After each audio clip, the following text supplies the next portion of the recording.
Ímyndaðu þér að þú komir að innritunarborðinu og í stað þess að vera rukkaður fyrir þessa aukatösku eða sendur í lengstu röðina, þá komi starfsmaðurinn fram við þig eins og þú sért diplómati. Þetta er ekki ímyndun. Ef þú ert eldri en 65 ára, þá er til eins konar, samhliða, regluverk sem nánast enginn nýtir sér einfaldlega vegna þess að flestir vita ekki að það er til. Allt frá úrvalsætum á naukakostnaðar til þess að komast í gegnum öryggisleit án þess að taka fram eina einustu kremtúpu. Í dag ætlum við að afhjúpa best varðveittu reglur flugiðnaðarins fyrir þetta ár. Regla númer 10, undanþága fyrir læknisfræðilega vökva. Þú hefur í mörg ár heyrt að þú megir ekki fara með flöskur sem eru stærri en 100 millilítrar, ekki satt. Þú þarft að henda sjampóinu, sérstöku kreminu eða húðkremi sem þú þarft fyrir húðina. En ef þú ert eldri en 65 ára og þessir vökvar eru hluti af heilsu og meðferðarþörfum þínum, þá gildir þessi regla ekki alveg á sama hátt fyrir þig. Reglur TSA og evrópsku öryggisviðmið hafa skert skilgreininguna á læknisfræðilegri nauðsyn. Þar undir falla til dæmis gervitár, krem við liðverkjum, vöðvagel eða fljótandi fæðubótarefni. Lykillinn er fyrirbyggjandi tilkynning. Áður en þú ferð í gegnum röntgentækin skaltu taka þessa hluti fram og segja, þetta eru heilsutengdir hlutir sem eru undanþegnir samkvæmt uppfærðum læknisreglum. Starfsfólkið þarf að skoða þá sérstaklega og má ekki þvinga þig til að farga þeim, jafnvel þó þetta séu stórar flöskur. Þetta er gríðarleg breyting sem gerir þér kleift að ferðast með fulla meðferðina þína. Regla númer 9, drauga, taskan. Ræðum peninga. Flugfélög eru orðin sérfræðingar í að rukka þig nánast fyrir allt. Þau mæla handfarangurinn, vikta hann og ef þú ferði yfir mörkinum jafnvel 1 cm, þá láta þau þig borga 50 eða 100 bandaríkjadali við brottfararhlið. En vissiru að þú átt rétt á drauga, tösku. Alþjóðlegar reglur segja að lækningatæki og heilsutengdar bitðir teljist ekki sem handfarangur. Það þýðir að þú getur haft handfarangustösku, persónulegan hlut og að auki þriðju tösku með heilsutengdum hlutum. Þar má vera allt frá stóðpúða og blóðþrýstingsmæli til lyfja og þægindaskóa. Bragðið er að taskan sé eingöngu fyrir heilsu, ef þú blandar inn fötum eða bókum, þá taparðu þessum rétti. Þegar starfsmaður spyr út í 3 stykki af farangri, svararðu, þessi þriðja taska inniheldur eingöngu læknisfræðilegar bitvír og aðstóðabúnað og er því undanþegin farangurskjöldum. Þetta er tafarlaust, skák og mát. Regla númer 8, ósýnileg forgangsinnstigning. Það er til staðarbundin, borgarsaga, að til þess að fara fyrst borð þurfiru að vera í hjólastól eða með hækjur. Það er algjörlega rangt og þessi hugmynd kostar þig bara tíma. Nýjar aðgengisreglur viðurkenna skerta hreyfigetu vegna aldurs eða svokallaða ósýnilega fötlun. Ef þú þreytist af því að standa eða ef streita hefur áhrif á blóðþrýstinginn, þá getur þú óskað eftir fyrir innstigningu með aðstoð. Þegar þú kemur að brottfararhliðinu skaltu fara til starfsmannsins og segja, ég þarf aðeins meiri tíma til að koma mér fyrir borð vegna aldursteindrar heilsu minnar. Ég óska eftir að fara borð með aðstóðarhópnum. Lög banna þeir krefjist sjúkraskráa. Þér verður hleypt borð áður en almenna röðin fer af stað, þú fær tryggt pláss fyrir farangurinn og þú kemst borð á nýtinga og tróðnings. Hafðu þetta í huga. Regla númer 7, samfelldur fylgdarmannaréttur. Ímyndaðu þér þessa martröð, þú og maki þinn eigið með að keypta á mismunandi tíma eða með mismunandi fargjöldum. Annar lendir í hópi A og hinn í hópi C eða verra, í öryggisleitinni eru þið sett í mismunandi raðir. Fyrir eldri einstakling er það skelfilegt að missa sjónar á sínum helsta stuðningi tilfinningalegum eða líkamlegum á risastórum flugvelli. Reglan samfelldan fylgdarmann styrkir réttin til þess að maki þinn sé ekki aðskilinn frá þér undir neinum kringumstæðum. Leyndarmálið er að tengja bókanirnar við afgreiðsluna með því að segja, við ferðumst saman og ég þarf aðstoð. Vinsamlegast tengið brottfararkortin okkar til að tryggja samfelldan fylgdarmanna eftir öryggisleit og við innstigningu. Kerfið uppfærir miða fylgdarmannsins þannig að hann fái sömu forgangsréttindi. Þið farið saman inn, farið saman í gegnum síuna og setjist saman. Aldrei aftur að ferðast með kvíða að villast frá hvort öðru. Regla númer 6, aðgengileg sæti án þess að borg aukalega fyrir, ekstraleg róum. Flugfélög elska að selja þér sæti með auknu fóablási fyrir 80 bandaríkjadali til viðbótar. En hvað ef ég segi þér að mörg slík sæti séu, samkvæmt reglum, haldin frátekin fyrir farþega með sérstakar þarfir allt þar til 1 klukkustund í flug. Samgönguyfirvöld, eða DOT, krefjast þess að aðgengileg sæti, með færanlegum armbúðum eða meira plási fyrir fætur, séu boðin þeim sem þurfa vegna heilsu. Ef þú ert með blóðrásarvandamál eða hefur farið í hneaðgerð, skaltu ekki borga fyrir, lúxus. Aðferðin er að mæta við afgreiðsluna og segja, ég óska eftir aðgengilegu sæti samkvæmt reglum DOT vegna hreyfitakmarkana minna. Oft færðu sæti í fremstu röðum án aukagjalds.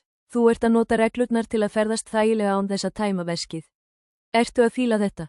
Þá skaltu spenna þig því næsta regla afhjúpar leynilegan stað á flugvellinum sem þú hefur líklega gengið fram hjá 1000 sinnum án þess að taka eftir honum. En áður en við höldum áfram, skráðu þig á rásina. Það hjálpar okkur gríðarlega með einum smelli. Skrifaðu í athugasemdir hvaðan þú horfir og hvert þú myndir vilja að næsta ferð þín líki. Regla númer 5, aðgangur að róarýmum. Allir þekkja 5-1 setustofur kreditkorta þær sem eru alltaf yfirfullar. En þar sem ferðamönnum á efri árum hefur fjölgað, hafa flugvellir sett upp svokölluð aðgengisrými eða róarými. Þetta eru ekki lúxustofur, heldur kyrðarósar með daufri lýsingu og sætum sem hægt er að halla aftur, hannaðir til að komast undan óreiðunni. Sem eldri farþegi með aðstoð áttu rétt á að nota þau ókeypis. Þau eru ekki auglýst með neónskiltum, þú þarft að spyrja hjá upplýsingaborði, hvar er skinnfíldar, róarýmið og hvernig kemst ég inn með aðstoðamerkingu mína. Á þessu ári er þetta að verða stóra þróunin til að bíða eftir flugi án heyrnarlausrar hávaða í flugstöðinni. Regla númer 4, tryggð kæling í farþegarými. Að ferðast með insúlín eða lyf sem þurfa kælingu var áður hreint höfuðverkjarmál. Gleymdu geli sem bráðnar. Reglan kælikeðju í farþegarými er eitthvað sem þú átt að krefjast af festu. Flugfélög þurfa að leyfa þér að halda lyfjunum við öruggt hitastig, jafnvel nýjustu flugvélar eru með sérstaka kæliaðstöðu fyrir lyf. Þegar þú stígur borð skaltu tala við yfirmann í farþegarými og segja, ég er með hitanæm lyf sem þurfa stöðugt hitastig samkvæmt reglum FAA. Getið þið aðstóðað mig við geymslu? Þegar þú vitnar í reglurnar ertu orðin öryggisforgangur. Þeim er betra að geyma lyfin þín en að standa frammi fyrir læknisfræðilegu neyðarástandi í loftinu vegna þess að meðferðin skemmtist. Og fyrst við erum að tala að forðast vandræði, næsta regla er lífsnauðsynleg ef þú ert ekki tæknisinnaður. Margir tapa peningum af því að þeir vita þetta ekki. Regla númer 3, undanþága frá tæknigjaldi. Við lifum í heimi þar sem allt á að vera, gert á netinu. Ef þú hringir til að fá mannlega þjónustu, þá rukka þér oft síslugjöld alltaf 25 bandaríkjadali. Þetta er mismunun og nýjar reglur endurspegla það nú þegar. Mörg fyrirtæki beita undanþágu vegna stafræns spils. Ef forritið ruglar þig, áttu rétt á að fá þjónustu hjá manneskju án refsikostnaðar. Leyndarmálið er að starfsmaðurinn fjarlægir gjaldið ekki nema þú biðjir það. Þegar þeir segja verðið, segðu, sem eldri farþegi óska ég eftir undanþágu frá gjaldi vegna símapöntunar þar sem ég get ekki notað forritið á einfaldan hátt. Þeir taka gjaldið út strax bara vegna þess að þú sýnir að þú þekkir réttindi þín. Ekki gefa peningana þína frá þér bara af því að þú vilt ekki nota app. Regla númer 2, töfraseðillinn við hliðið. Þú hefur gert allt rétt, þú baðst aðstoð þegar þú keyptir miðan, þú bókaðir sérstakt sæti, en svo kemur það að vélinni og enginn veit neitt. Þetta er klassískt kerfisvandamál. Upplýsingarnar geta tapast milli miðlæga kerfisins og spjalltölvu starfsmannsins við brottfararhliðið. Þess vegna er þetta einföld en mikilvæg öryggisvenja, aldrei stíga borð án þess að segja staðfestingarsetninguna. Þegar þú afhendir vegabréfið við brottfararhliðið, stoppaðu í 3 sekúndur, horfðu á starfsmanninn og segðu, ég er með skráða beiðni sérþjónustu í prófílnum mínum. Getið þið staðfestað áhöfnin borð hafi þegar fengið tilkynningu. Þessi spurning neyðir starfsmanninn til að skoða viðvörunarskjáinn. Ef kerfið brást, þá er þetta augnablikið til að laga það. Ef þú gerir þetta ekki þarna, þá verður of seint þegar þú situr í röð 32 og þarft hjálp og flugfreyjan hefur ekki hugmynd hver þú ert. Þessi litla setning tryggir að teymið borð viti að þú sért þarna og að þú gætir þurft smá aukaaðstoð. Við erum næstum komin í mark, ég geymdi það besta fyrir síðasta sætið. Þessi regla lætur þig finna þig eins og alvöru 5-1 ferðalang á hverjum landamærum. Regla númer 1, forgangur í vegabréfaeftirliti og tolli. Þú kemur úr alþjóðaflugi sem tók 9 klukkustundir. Þú ert örmagna, og svo blasir við þér vegabréfaeftirlitsröð sem virðist endalaus. Þú sérð diplómataröðina tóma og áhafnaröðina tóma. Vissiru að á mörgum flugvöllum er til kurteisiröð sem er ekki alltaf merkt. Í löndum í Rómösku Ameríku og víða í Evrópu venda staðbundin lög eldri borgara í opinberum afgreiðslum. Flugvöllurinn er opinbert rými. Þó þú sjáir ekki skilti sem segir eldri borgarar, þá er þessi forgangur oft til staðar samkvæmt lögum. Ekki standa aftast í röð með 200 manns. Gaktu að starfsmanninum sem stýrir röðunum, þeir eru oft fremst við borðakerfið með böndunum og spurðu beint, afsakið, hvaða forgangsröð er fyrir eldri farþega samkvæmt staðbundnum reglum. Þú munt verða hissa hversu oft opna band, hleypa þér í diplómataröðina eða senda þig fremst. Flestir standa í löngu röðinni af feimni eða af því að þeir vita ekki betur.